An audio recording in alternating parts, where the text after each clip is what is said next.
Yeah, Okay. let's do that instead.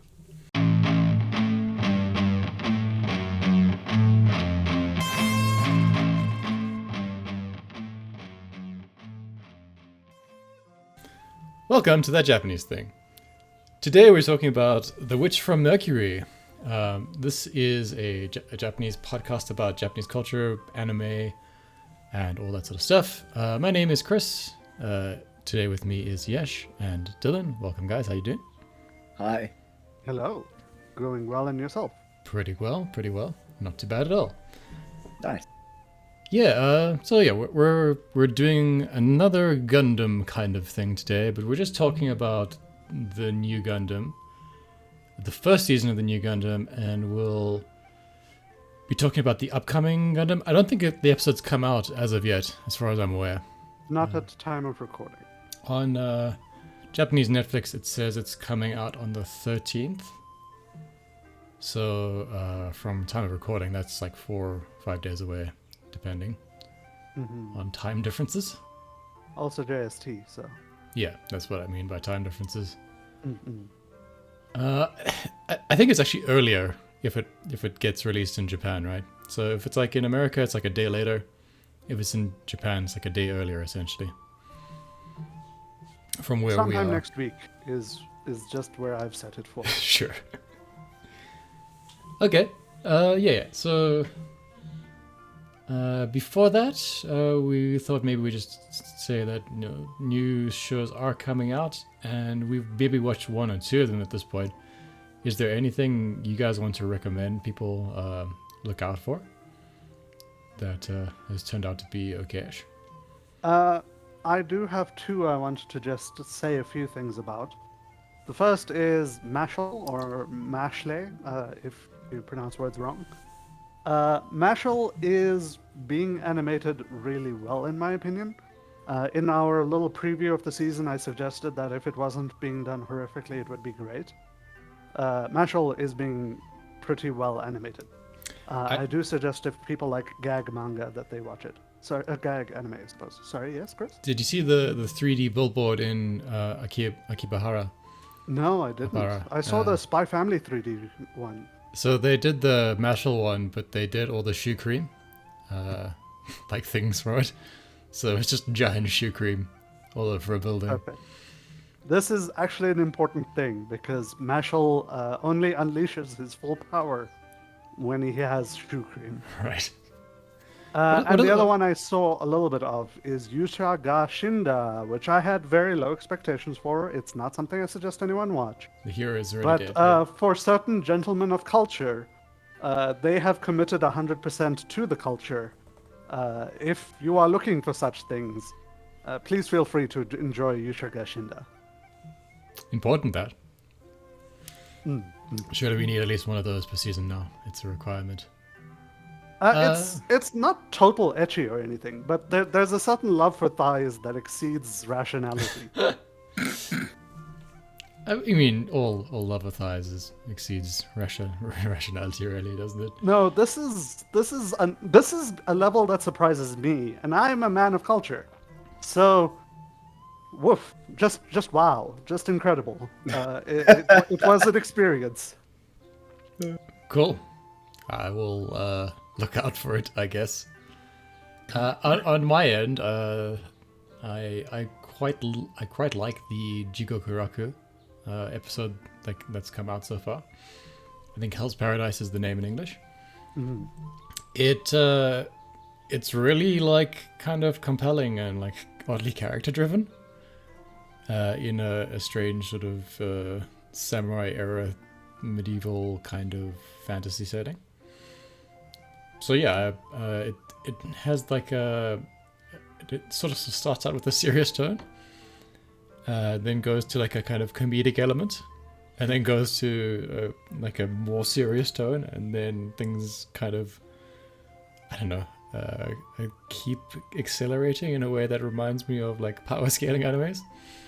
So I kind of wonder if it's going in that direction, and if it is I don't think I'd mind one. That's good. Also, the one I thought I wouldn't like was, oh god, what's the name now? My heart is a bad person or something. Oh, that one. I don't remember what his name is. It's Boku no Kokoro wa Yabai Yatsu. But Yeah, I'm the not one sure what where it's called. the boy is an introvert. Yeah. Yeah, well, he's a proto serial killer kind of thing. They really play that up in the description. It's just it doesn't get shown much in the anime. I don't know. He like carries like box cutter around in his pocket, and he's having fantasies about killing everyone in the first episode. But It basically it's never comes up again. oh, I don't. Oh, okay, well, I haven't read the manga or anything yet, but it certainly does in the show. But it's actually quite good, so I'd recommend having a look at that. But yeah, I think on to our main topic. Mm-hmm. Yesh, what is Gundam? So that's an interesting question. 10 years ago, 5 years ago even, no, more like 10 years ago, I guess. If somebody liked shonen or action series, it was a natural and standard thing to suggest that they should check out a Gundam series. There were a plethora of them, they were relatively popular, and they have been a mainstay, specifically because of Sunrise Studios, of anime for decades. Literally, anyone who was serious about anime from the 80s had watched a Gundam at least. Multitudes of series of them have been produced. Gundam is largely an anime or a series of anime regarding war and technology in war, specifically giant mobile suits in sort of man shapes, humanoid shapes, I suppose I should say, that fight each other, usually with an emotional backstory regarding the pilots, two sides of a war situation usually being presented. So we're not just presented one side of a war and the other side's just purely evil, usually. Usually there's a degree of politics and character-driven narrative where our MC is perhaps less and less forgivable for the things he does up to a point. And then the show usually has a climax where the antagonist and protagonist have it out. A whole bunch of stuff happens, and then the weapons get traditionally put away and peace happens, or like the war escalates and we're supposed to wait for the next segment. Indeed.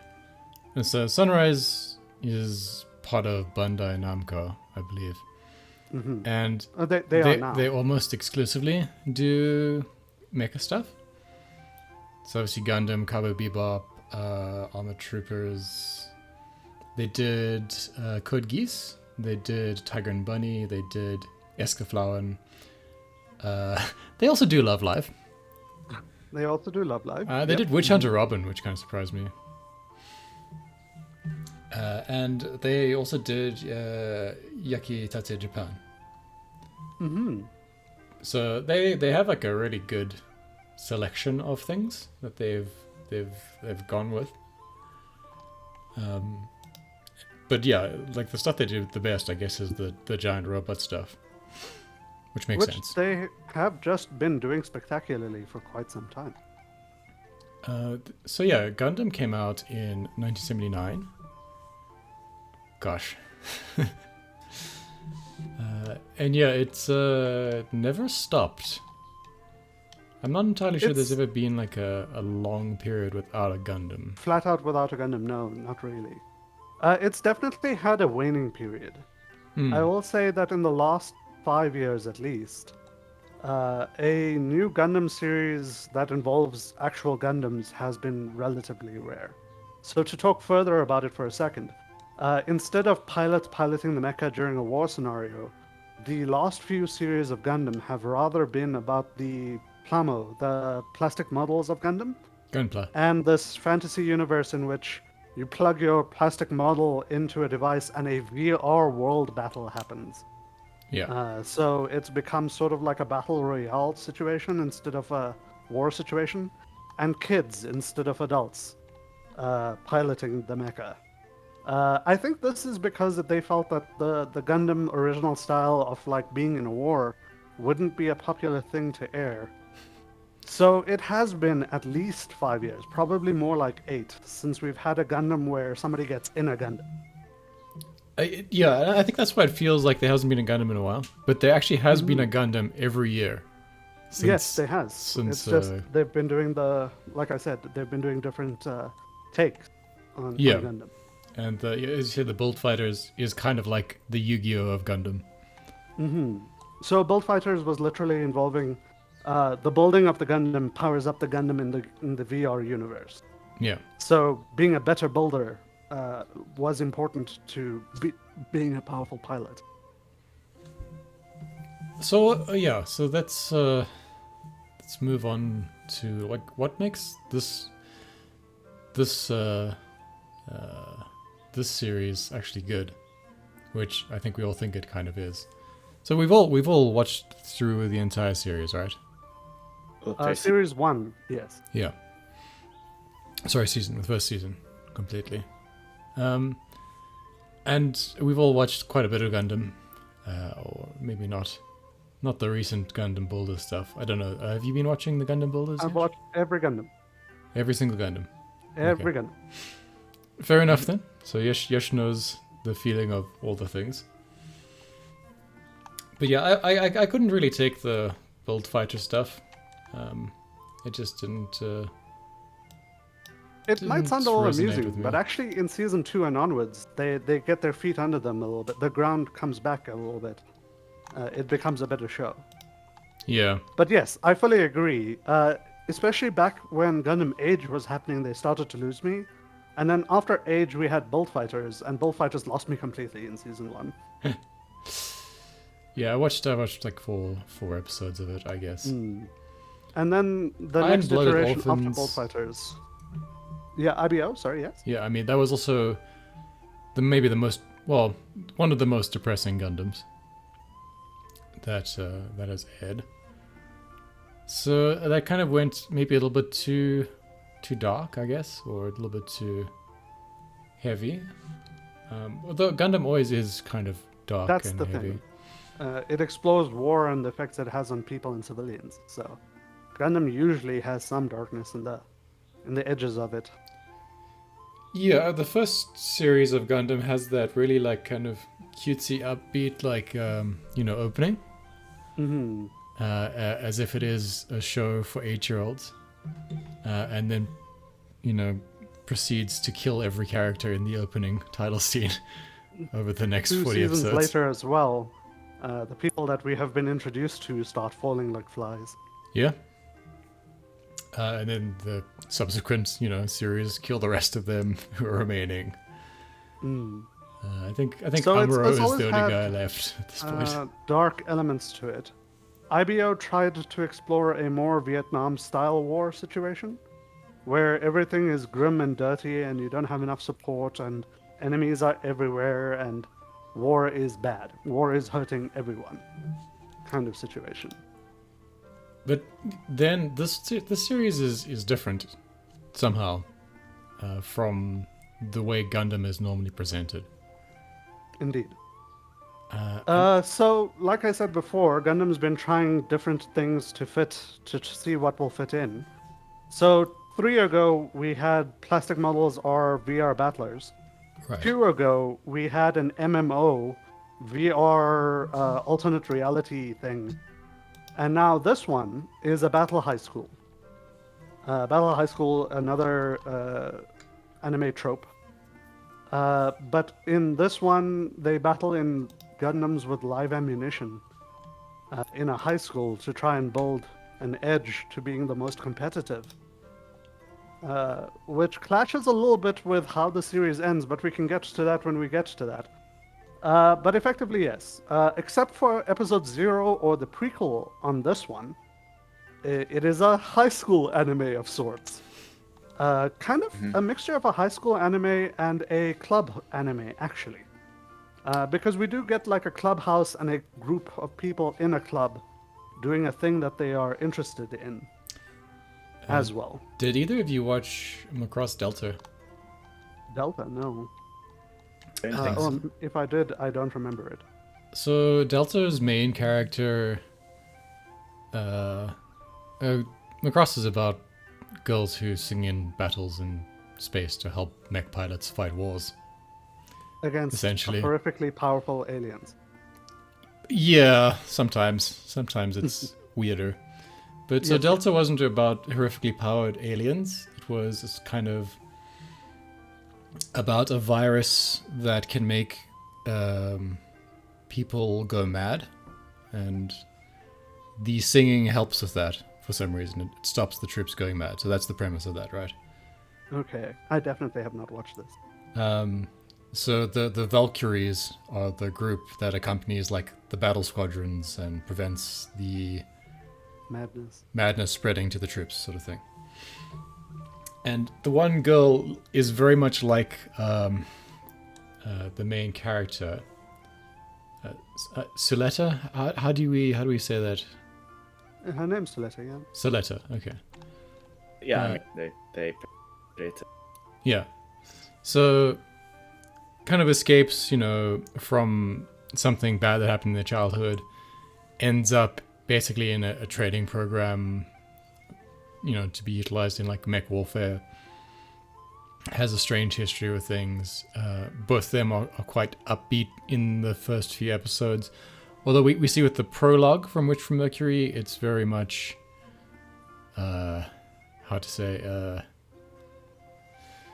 Childish innocence. She doesn't. no, I mean how the bad prologue was brutal. Yeah, I thought this series is going to be super dark. Mm-hmm. I was saying, except for the prologue, it's a high school battle. That prologue was very Gundam. Yeah, I think the prologue was there to say this is still a Gundam. It's not going to be super happy or whatever. Mm-hmm. But just hang in there if that is what you're waiting for, I guess. Yeah, I mean, like, I feel like it's a good staging because they're gonna throw, and this is a very typical Gundam thing, to throw innocent, young, naive kids into really hard, grim, dark context. Yeah. And I think what they're doing, I feel like, is that the first season is light, and right at the end of it starts to get quite a lot dark. Yeah, we start to see the little things that were reminding us of the prologue. Yeah, that's it. So I'm but expecting it to be a lot more dark in the second season, but it might not. See, I've always thought with Gundam, it doesn't spend enough time making you like the characters that are about to get murdered brutally. Mm-hmm. I mean, in the first Gundam, it's literally minutes before Amuro is in a pilot, in pilot mode and killing things. And we never really spend much time on his backstory until, like 30, 40 episodes into the thing. Mm-hmm. So I'm never entirely sure why I should like the protagonist of a Gundam series in the beginning, Well, 80s shonen was more, you had to get to the action and you had to hate the villains rather than you had to love the good guys. But I mean, that's also the problem with Gundam is the villains are always like more interesting than the protagonist. I mean, Shah is great. He's not even like a bad guy, really. That's kind of what I think, what I mean, rather. I didn't perhaps explain that very well. The problem is that Gundam, as a new franchise, back when it first launched, as a new franchise, it had to get viewership under its wing before it was allowed to do something different. So it had to do the generic shonen, here's your good guys, here's some action, here's your bad guys, they are horrible. So it had to He-Man's and the Masters of the Universe the situation initially. Yeah. Right? And then once it had a viewership, once it had some followership, the writers were allowed to be like, oh, and this is Amuro's backstory, and now they're all dead. And here's Amuro's best friends, and now they're all dead. And here's his love interest, and now they're all dead. But the first thing this series does is it drops the prologue, which establishes Soletta's backstory. Mm-hmm. It establishes her mother's conflict with, like... And also the president's history as well. Yeah, although we don't know the connection of that immediately, I think. Well, it tells us their relationship at minimum between Soletta's mother and him. Yeah, although I think they were trying to do like a reveal, like the person in the mask is actually the person from the the beginning story sort of thing. So I'm not sure if we were supposed to know that immediately. Perhaps. But it wasn't like a super long drawn out thing either. So I appreciate that as well. Felt like really obvious though. Because we're following Suletta, so Yeah. the person she's calling mother is probably that same lady. But I mean, Yeah. we didn't find out that she was her mother until well after those characters were doing things. If you know Perhaps, what yeah. I felt like I understood where she came from. But Yeah. And it maybe was really maybe obvious I'm from the remembering beginning wrong. for me. I hear what you're saying. They Yeah. did make it kind of like a reveal where she took her mask off, I mean. Took her arm off. Yeah. but it wasn't like a reveal for the audience, for me, because I was like, yeah, that's her mum. We're The following whole way Suletta, through, and she there wasn't a calls this doubt in my woman mind. mum. Okay. I obviously missed that then. I just assumed everyone had died in the Oh. beginning, right? So I wasn't because there's like some speculation that the girl in the prologue is not actually Suletta, right? Okay, I can So understand. we're not then. entirely sure of the history because it sort of ended at that point, and then there was a gap of like 18 years or 20 years or whatever. So we're not I don't entirely know. sure of Maybe those I things. missed that obfuscation. And if you missed I the must have missed that obfuscation, obfuscation, perhaps, but Yeah. at the end of the prologue, we see them escaping, the girl and the mother, while the father sacrifices himself. Yes. And then we begin the first episode with her talking to her mother and leaving, yeah, or rather arriving at school. Yes. So I felt like from the way it was presented as this is the same girl and that's the same mother. Because like if you look at the way it's presented, it's a continuation from the end of the last episode, from the prologue. It probably is that. But there's some reasons to think that Suletta might not be the little girl. The same Suletta. Yeah. Okay. That some The- people the other some people main are actually reason- thinking that the Gundam is the original girl. Right. See, we I don't want know. to talk about that in a little bit, actually, but we'll get there in a moment. Yeah. Shall we talk about what happens in the series approximately? Just very broad strokes. I don't want to ruin the entire show for someone who wants to get in. Yeah, so we won't do any spoilers in this bit, but after we finish with the intro, we'll go straight into spoiler territory. So yeah, Dylan, what is the series? are we going through the The Yeah, rough just story broad bits. strokes? Yeah. The broad strokes are basically, as Yesh described, a little bit of a high school anime. Zureta is Well, you're like a Mid-teen. university, right? Not actually. I think everyone is. yeah, but it's over it's 18 got here. mostly like school feels to it. She's 17.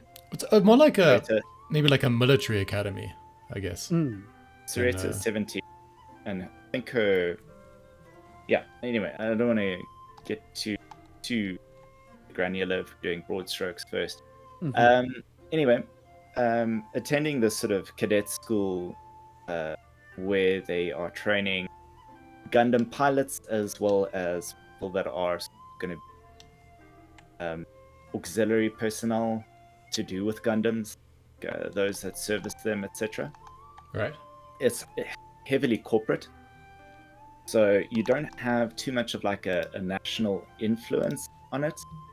It is a satellite station effectively that is drifting in space, and there is a very prevalent theme of Gundam dueling in the series, and effectively everything sort of gets decided through Gundam duel. So if you want to marry someone or court them, you duel them and beat them, and then you are automatically like given their hand in marriage at some point, supposedly. Well, if you can That was part fend of off the. all of their suitors. Yeah. Similarly, if you want to make policy changes, you like sort of student councils, that happens to be contested, then there's going to be a duel for it. If you want to do some weird sort of student business move, you're going to have to duel. And that's sort of how they get their Gundam action in.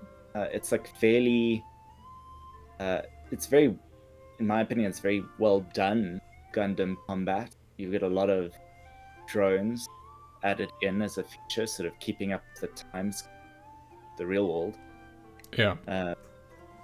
And yeah, it's still lighthearted right up till nearly the end, the last episode-ish, in that the stakes are very low. The duels aren't to the death. They're sort of high school shenanigans going through. There's a lot of skullduggery, and they also feed in little elements, at least in this first season, a little bit of corporate skullduggery, corporate shenanigans, trying to screw everyone over. It's sort of got a lot of that sci-fi dystopia vibe that's popular, but that's very much like kept as a sub layer. So it's like the under the actual main plot, following Sareta around on her adventures, and she's very Genki and very optimistic. Cute little speech impediment thing going on there. Yeah, they depict her quite nicely because she's anxious, right? And she's got a speech impediment, and yet she's still optimistic and she's still enthusiastic. They get to depict her like struggling with that anxiety, but still pushing ahead anyway because she does want to make. I actually appreciate that initially it's presented that she is kind of naive, and then once we get to know her, no, she understands when someone's being negative to her, but her method of dealing with negativity is excessive positivity. Because if she allows herself to be negative, she like collapses in on herself, basically. Yeah. So that positivity isn't that she's like the most positive thing in the universe. That positivity is her defense against people being cruel to her. Well, it's a practical response to problems. I also do want to just clarify. I want to expand on a couple of things that Dylan said, because he's covered the greater themes. Right. But there are a couple of Gundam themes that specifically I wish to just bring up again. Specifically, it feels like there's a mega corporation that has kind of eclipsed the Earth government and has sort of like taken over life to a certain extent. And the politics within this megacorp appears to be the primary politics within this setting, or at least the setting of the school. There are branches within the corporation that are a mixture of working against each other and working with each other to try and create the greatest lead for themselves, that they may take over the megacorp in the next era, effectively. Yeah, it That feels is like a precursor to like an imperial system or something, right? Exactly. It feels like this would be a political system, but it's all being done through finances and infighting within the same business. So for example, there's a part of the show where all the rich people get together to bid on startup companies, essentially, and the people at the academy are expected, well, not expected, but some of them, do the presentations and trying to get funding and that sort of thing from essentially like a zaibatsu, like a giant Japanese kind of conglomerate, which has many different factions vying within it. And it adds such a world depth that they have this conference where students are allowed or encouraged to make a bid. Because it feels like June, doesn't it? Like well, yeah, it feels like there's more to this world. Yeah. Because it's like they're trying to fine-tune and hone these students into the ultimate business people.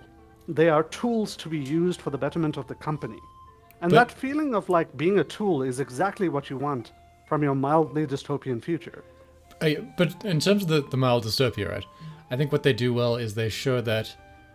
So there is like an everyday life element in this world. Obviously, not everyone is going to be living in like a horrible kind of way.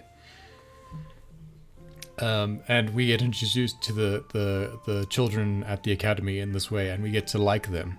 So, even the people in the other factions. Yeah, Soleta is adorable. Her love interest girl is, kind of cold and whatever, but is still kind of charismatic and interesting. She has her own interests. Yeah, which is important. The initial villain is presented in like a kind of arrogant way, and then he gets his immediate like comeuppance, so to speak, right? And gradually, I think we're being made to kind of like try and like him. I actually started to feel sorry for him once we realized how much pressure was being applied from behind him. Right, yeah. The only person I think we're consistently kind of guided to hate is the Indian guy with the blonde hair. The council, Council the president? student council leader. Yeah. Is it the president or is the dueling club leader? Or is that the same He's thing? just the leader. He's not the president of the student council. Right, yeah. But he's the leader of the dueling club, and he represents the student council for duel. He's like a kind of two-faced sort of... He has a lackadaisical quick lack talking, of care. kind of, yeah, sociopath kind of style of doing things, you know. Too detached. Very self-interested. Like a very cynical. Still, it's actually still presented- interesting. Yeah. Yeah, It's actually cynical. presented that his detachment and lack of ability to show picking a side, that loses him his love interest. Because it is presented that he has an actual love interest, regardless of sides. Yeah. But he just wasn't willing to put his foot down and play his hand. But I 'Cause he's think too busy he's scheming. the first sort of thing that's. I mean, I think everything is gonna go to hell, right? Oh yeah, In this, we're here and for the ride. we've just been made to like our characters up front, which is so refreshing in a Gundam show.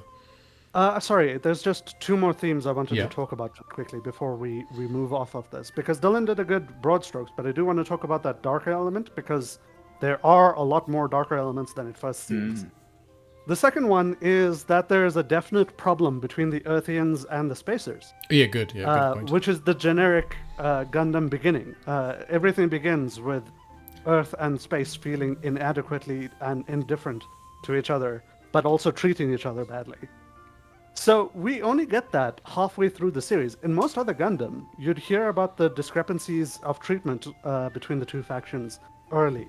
You'd get that friction right at the get-go, and many Gundams begin with a space station being dropped on Earth as the first attack.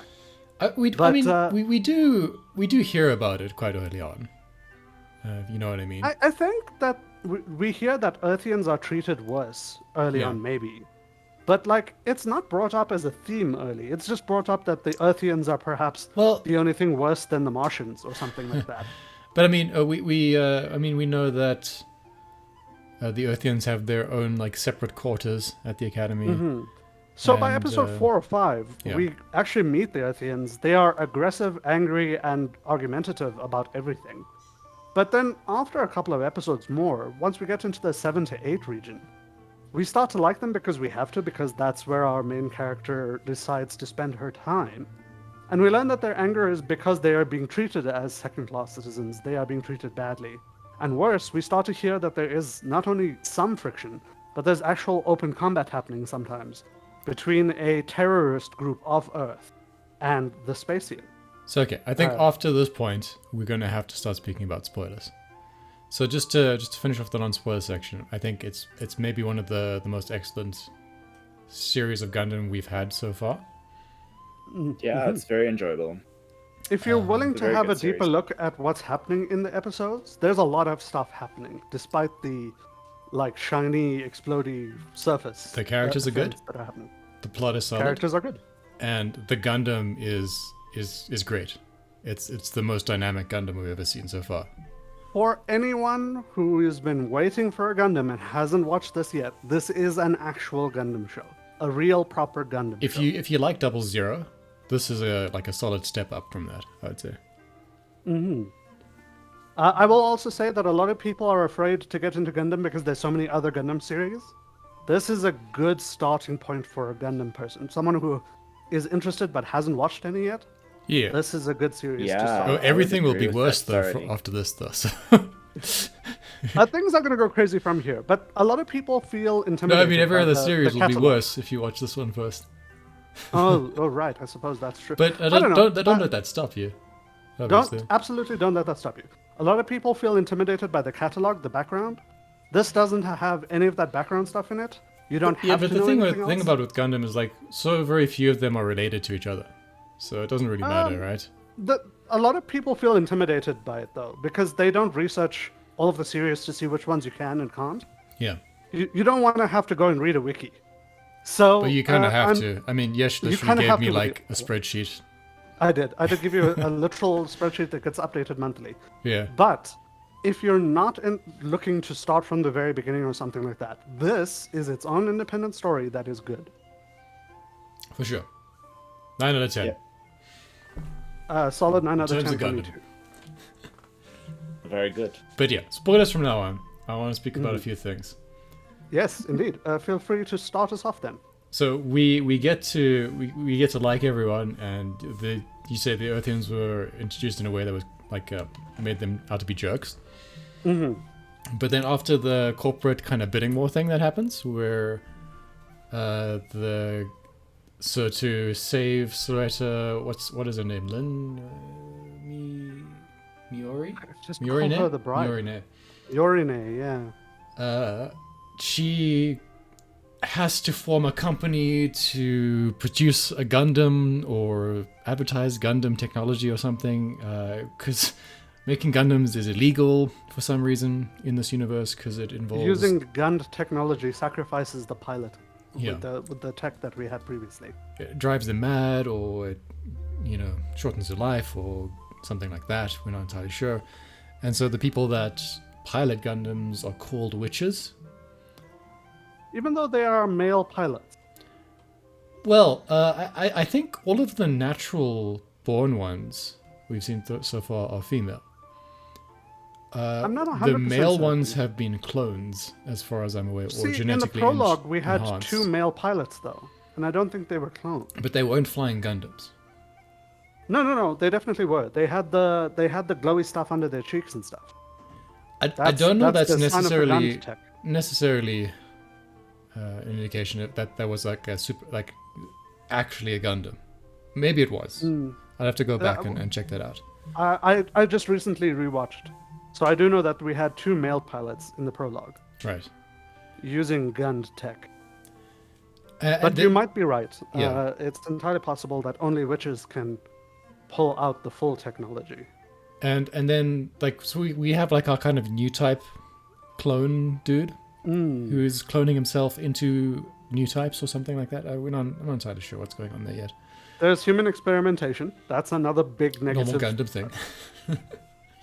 Well, using using their gun format. But anyway, Unless you're Gundams are correct. bad for you, right? And the only one who seems to not have any negative effects of using a Gundam is Soretta, right? Letter, yeah. About that, boys and girls, can we talk about theories for a second? Sure. Or is it but too but early? just let's get this out the way. So Sure. she gets rescued by this person. They have to set up. The only people that will work with them are the Earthians. Earthians. Yeah. And so they kind of redeem all the Earthian characters in that way, and show that they're actually just being kind of discriminated against, and that's why they're kind of unpleasant towards the other people. And then we get to almost like a school trip, kind of business trip thing that's happening at the end, where they're going The off. repair of her mech. So her mech got massively destroyed. Yeah. And the facilities to repair Gund tech is not at the school. Yeah. So they have to go to a satellite, and the entire class of Earthians in this business go pick up Soletta's Gundam, which had recently been destroyed by the dual council leader. Yes, yeah. So we're on our way there, and that's when the first sort of actual conflict of the show occurs, right? We have Proper armed conflict. proper yeah. armed Gundam conflict, and we get introduced to a second witch. Two more witches. Where's the other one? So we've got The- Soletta is the first witch. She's the Soletta- witch of Mercury. The Witch of Mercury. And the 2 witches of Earth get brought out. What's the second one? I can't remember her name, but there's a blue-haired girl and a White-haired I The don't other know- 2 female. White-haired, yeah. If you look at the opening song for the last 2 episodes, they are introduced in the antagonist slot in that. The antagonist slot only one of them says, I'm a witch, right? No, she says to the Witch of Mercury, hello from the witches Witch of of Earth. Well, I don't know. I think she just says, And we do see in the I am the Witch piloting of Earth. seat, yeah. both of them have the glowing stuff on their body Okay. when they're Yeah, fighting Soletta. That gun format. The gun format. But only the blonde girl or the white-haired girl, I don't know what her hair color is exactly, went up to reaction level 4. Right, yeah. Yeah. And that almost killed her, right? We saw. Yeah, it was messing her up. Although I do want to point out that it is kind of interesting that Suletta went to Gun Pilot 4 in the prologue when she was just sitting in the a seat baby. and chatting, Right. Yeah. and then in her match against the council president, not council president, against the dual council leader guy, she went up to 6.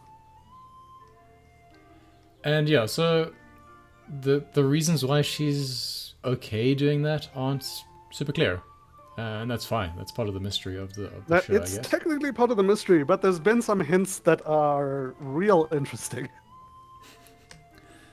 But so we end the show, the first season of the show, with her fiance. I just don't know. I'm gonna say her surname because I'm not sure how to. You really should I say keep her. saying Yuki for Yorin. her because of her white hair, but it's not. So, Sorry, her name is Moriane. Moriani or whatever. Rembrandt. Moriane. Morine, as they say in the Japanese. And she is escorting her injured father, who's been shot in the attack on the station, to get some medical treatment, essentially. She's like pushing a stretcher, like a space stretcher. And a soldier is coming up behind her and is going to shoot them. Just at that point, Suletta comes in and, like, squashes them like a bug. Like a wet, squishy bug. In the most gory and visceral way, her mech's arm crushes the dude. And the blood splatter is specifically drawn disgusting. Yes. They weren't allowed to air that in China. In various other territories as well, they had to edit around that, apparently. So, like, some places the screen goes blank, sometimes... some people, some people do the thing where they change the color of the blood for some reason. China, they make it white. But they couldn't do that in China because it was just, like, too much, The rest of apparently. the scene involved, like, an arm flying off and stuff. Yes, yeah. Yeah. And so it ends with her reaching out her now bloody hand. She comes out the mech. Climbs down the arm that crushed the dude. Which has lots of walks blood across on. his body. And then covered goes in to, blood. Covered in blood. goes to her fiancé and holds out her arm. Covered in blood. Smiling Poor like Mariana. she's just done something cute, right? I mean, I felt it. And thus we finally get our proper Gundam beginning. And I feel and the indication Mirione. that Suletta is actually crazy, which That's Aletta. Well, hold up. She is Not at crazy. all. Don't get me wrong. She's got some stuff going on, but I think that's induced. do you think so? I definitely think so. I think the direction the show is going is it's going to break everything we like into little bits and then burn them in an certainly. incinerator. Absolutely. I have my doubts. I don't think there's anything wrong with protecting a loved one in that way. Oh, Dylan, Like, I think- I agree that she did the right thing. She No, just no. didn't have a human reaction to what she did. That can. We'll wait to see what the second season is like. Indeed. That's We will have to my wait and see position the with it. reaction. There are two very distinct reactions from her fiance and her. For me, she didn't look like she was going into Nutso Burrito land. She was just glad that she managed to save her partner in time. Dylan, I do want to say I agree that I don't think she's gone into Natsu, I'm going to kill everything in the entire universe land. I don't think that. Mm. But I do think that she's effectively disassociated. Like, she doesn't see this as, like, a thing that really is a problem. Yeah, I mean, her mother's kind of wanna wait brainwashed for the her a bit second into... season before. We talk too much about that. Well, no. I'm not saying that we don't have to talk about it. I'm saying for me, before I make up my mind as to which it is. I Right. fully am happy to say it's possible that the direction it is going is that Sureta is less human in that respect. Mhm. But I see what you're there saying. is still a possibility for me now, because from that perspective in that scene, that person's death is sort of irrelevant to the fact that she managed to get to Miori Mhm. in time. I feel if she hadn't like walked through the body, if she displayed some kind of like negative feeling about going through the body, I'd agree with that as well. Because she did the right thing. I'm not going to say killing the guy was wrong. I don't think killing the guy was wrong. No, sure. Yeah. I mean, she Uh, slipped in the blood and all. I guess It- what you're saying is she didn't have like a disgust response, then maybe. Well, if you I don't know. compare that to just a few seconds earlier when she was hiding in the corridor and her mother killed a guy. Yes. If you look at the difference in those two responses from the same character. But I feel like that was But more no, about no, the no. decision But of whether or not you take action. But no, that's the thing, right?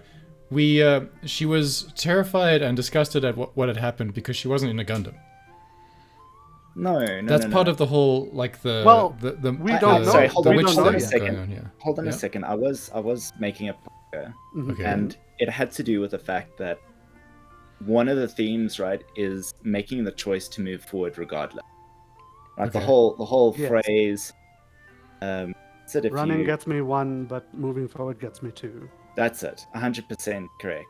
And that scene where her mom kills that person cold blood and she starts to shut down, her mom actually says that to her to spur her into action, which is basically the whole point of it is now's not the time to sit and feel cushy about what needs to be done. Now is the time to actually do the thing. Then you can now I get that. feel that way after. That's when she Also- now gets into the mech, manages to save Miorene, which was a really close call. Uh-huh. And that really sort of pushes forward that attitude as being the only healthy response in the situation. And so for me, the elation of reaching Miorene to the exclusion of all else makes complete sense. All of the previous scenes right up lead up to it. I feel the discussion past after it. season 2 is going to be incredible. Oh, yeah, boys. right. Well done. Sure. So I think to me, obviously, her mother is like one of the villains of the series. There we go. I want to talk about this. Yeah. So her manipulation of her daughter is going to turn out to be kind of like an evil one. So I have a full-on theory about this that I want to talk about in a minute, but I want us to discuss all the topics first. And I think the Gundam is also kind of slowly making Soretta kind of mad, or at least distancing her from the humanity of what she's doing. Which is why when she does things outside of the Gundam, she's like this nervous little girl. But when she's actually battling in the Gundam, she is kind of, an efficient killer. So I think that's what's being implied in those scenes, and having just come out of the Gundam, she's still kind of under its influence. So that's why she doesn't have that kind of like anxiety or normal reaction to the stuff she's done, or maybe she can't really empathize with the expression on her I feel fiance's face. at Part that of the moment. mystery of the show that we haven't seen revealed yet is involved with this. So it's difficult to discuss it. For sure. Personally, I do feel the lack of emotion while being covered in blood is a red flag for me. But we don't know what that means yet. But And I'm it's happy really to do, like, a well prediction. signposted. It is a literal red flag, isn't it? And it's the last thing we see in the season. Sorry, Dylan, what were you saying? Oh, no, I was just saying that I'm happy that we're doing the sort of prediction element of it. So that's that's all just hypotheticals. And So- waiting to see what will turn out. What will turn up? Because we don't know yet. Yeah. So, guys, do we feel like it's okay if I do a rant now? Sure. Cool. I will keep quiet for the next. I'll come down You to 7.5 can minutes. give feedback. Obviously, I can be horrifically wrong about a whole bunch of Yes, it, do you know that this is also based on a book? I didn't know this was based on a book. What? so- I don't want to know, actually. Okay, no. No. Say the Wait, book what? so that people listening can know. But I'm not. No, gonna but read the book. there's an actual novel of the story if you want to go and read it. I don't know if it has an English version yet, but it is That in is my highly Amazon unanticipated. cart at the moment. I'm considering whether I want to read it or not. I think I'd rather watch I the want to anime. watch the animation. Yeah. I wouldn't mind reading the book after to get more detail, but no, they've sold me on the mystery. I feel like I am so curious as to what, because they have surprised me, and it doesn't feel stupid. It's difficult for a show, I feel, or like anything, to surprise me and not feel stupid. So I'm here for the ride. But rant away, sir. Okay. So I want to say that at the beginning of the show, to the end of the show, there's a lovely little trip that occurs. Did you guys notice that our two main characters, Soleta and her bride, are both single-parent children, daughters raised by only one parent, but they're the opposite Opposites, parent. yeah, exactly. So the I thought father that was raised going one. somewhere. The father raised one, and she ended up cold but emotionally strong for herself, Sure. just like her father.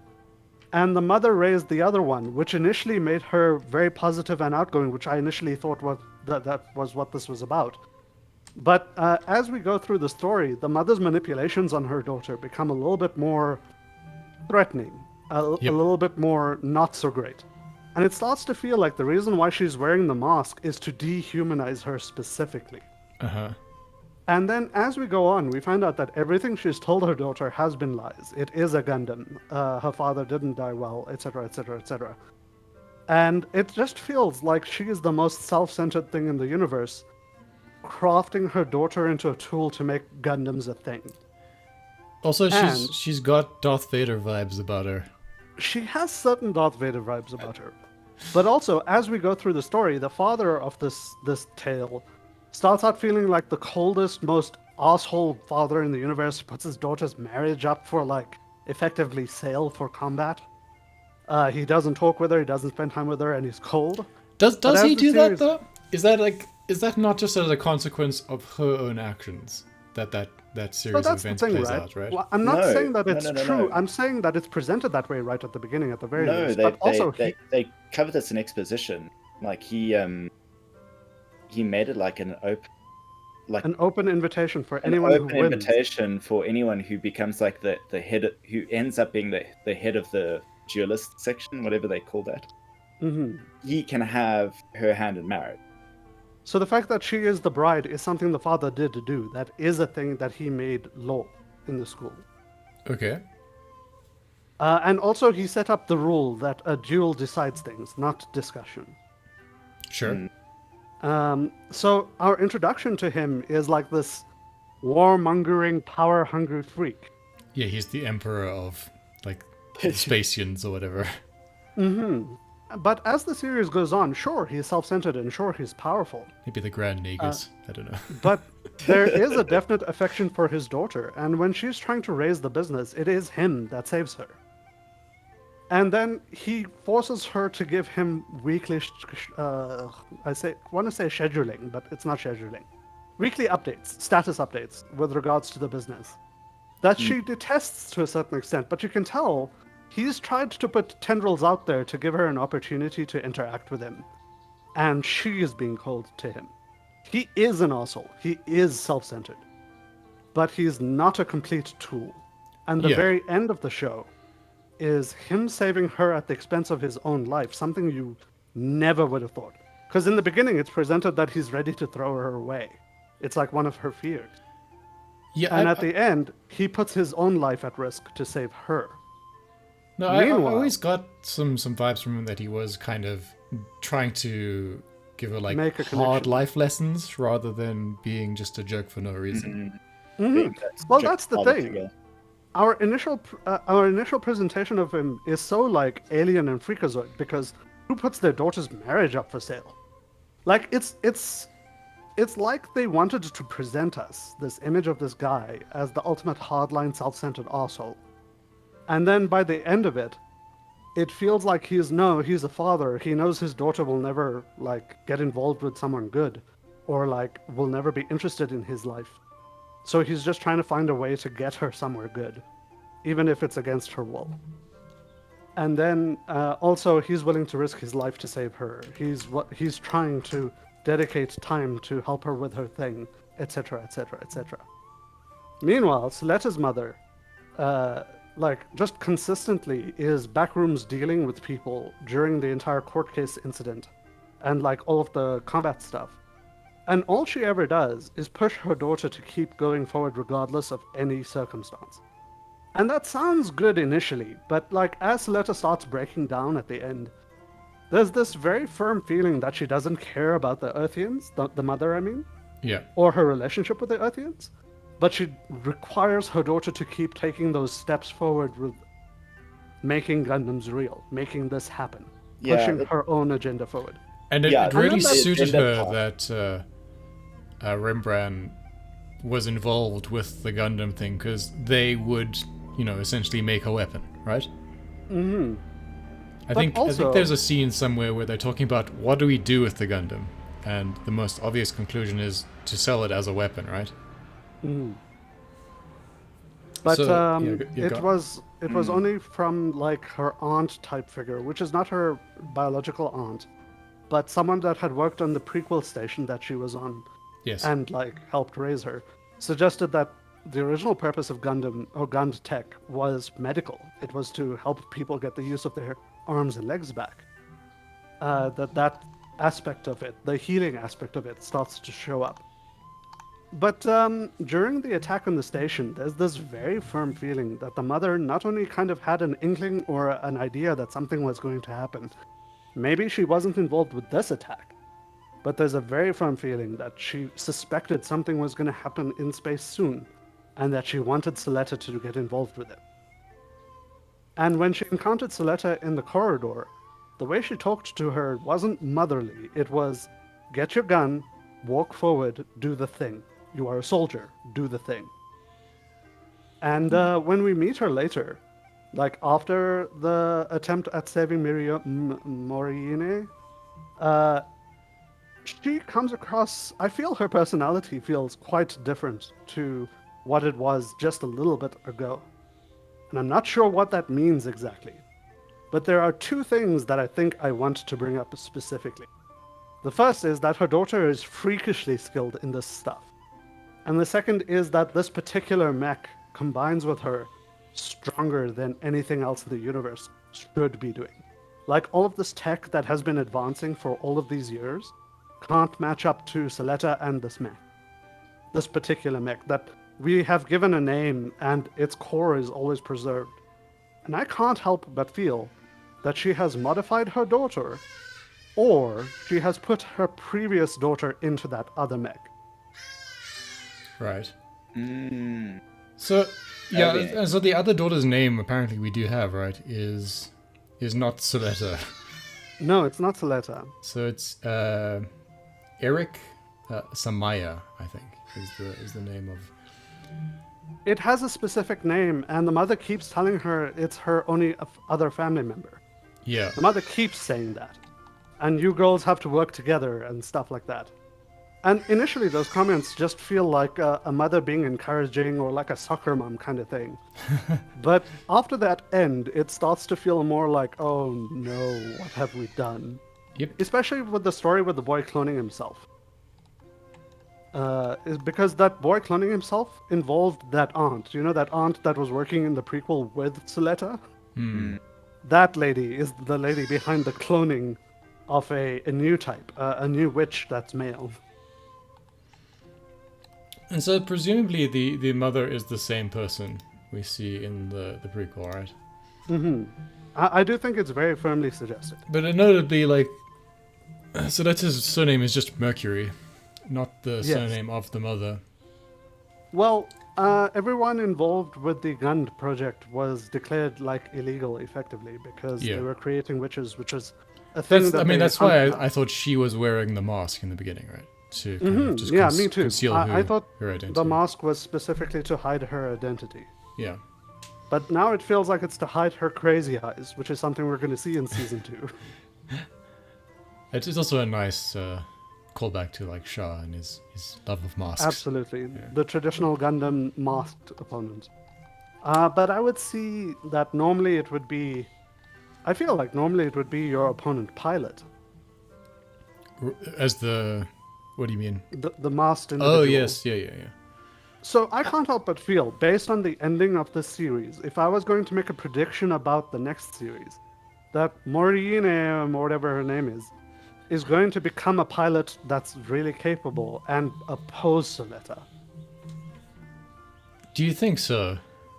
I don't know about I that. definitely think we're going to get some PTSD episodes, and after the PTSD episodes, she's going to come out negative. So to my Soletta. theory is Soletta's just going to have to kill her mother eventually, Yesh. That's why.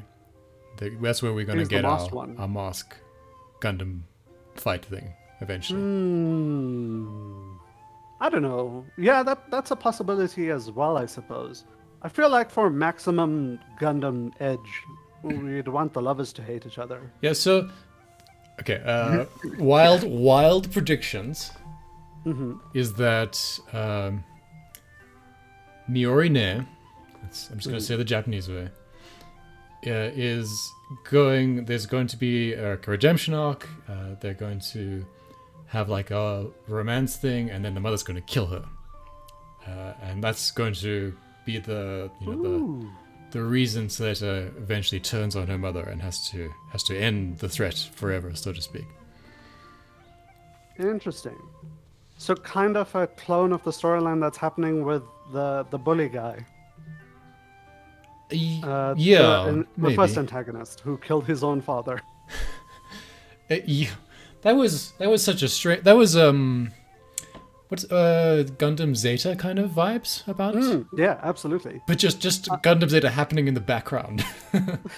So I feel like he's going to become our interim villain while our true villain trains. Yeah, I mean, I think he's going to be the redeemed villain, and he's going to end up helping the good guys in some way throughout the series. But he has pink hair. So he's going to explode. That's his only role in life.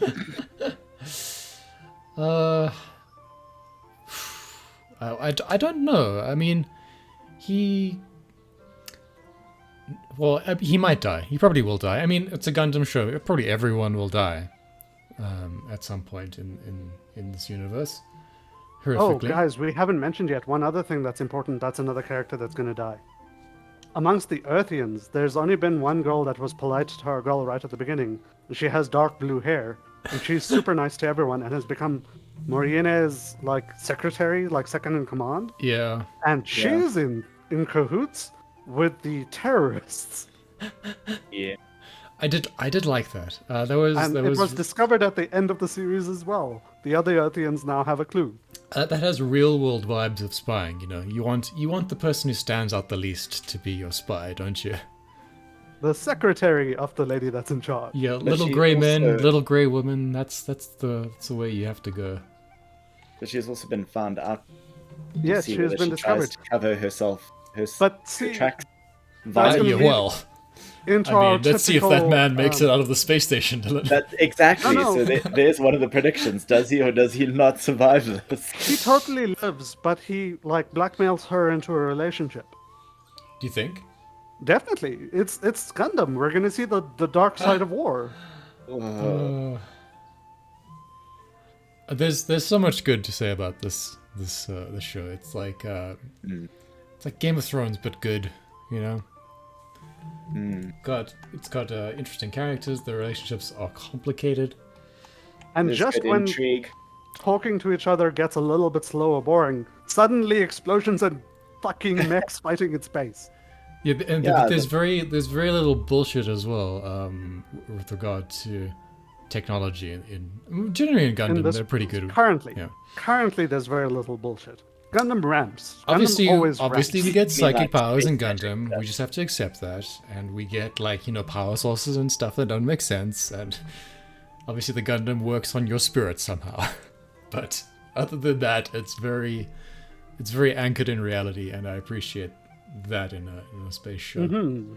And the politics feels like everyone's trying to look out for themselves, which just feels Yeah, it's so like the much more first couple real. seasons of The Expanse, I think. In that we've got, we've got we're going to assume it's like a UN kind of Earth, right? A united Earth. And then we've got the hyper-capitalist alliance of the people The who are in space space. people. Yeah. And the All right. space people are monopolizing tech. I recommend that everyone watches this. If nothing else this season, catch up if you haven't watched it. What do you guys think? I rate this getting the damn mech out of Shinji. Yeah, it's very, very good. I'm very much looking forward to. It's the best Gundam thing I've watched, I think. And also one of the best things from that anime. Studio. Studio. So what? This- Yeah. Talking about the season that it came out in. Oh, So what's- sorry. Oh, the best thing from the season. Surely Yeah. you're right. Yeah. I kind of personally agree with you. Yeah. Although, But although that season wasn't. It was actually had quite a few generally good things as well. there were some good ones, but Eminence in the Shadow, though. No. No. Just We'll no. keep arguing about this, but we'll continue to be right. So, Oh dear. Anyway, yes, Yeah. indeed. it was very, very good. It was good. I think that'll do it for today then. I hope everyone had fun. Thanks for watching. I've been Chris. I've been Yesh. I'm Dylan. Goodbye. Bye for Bye. now.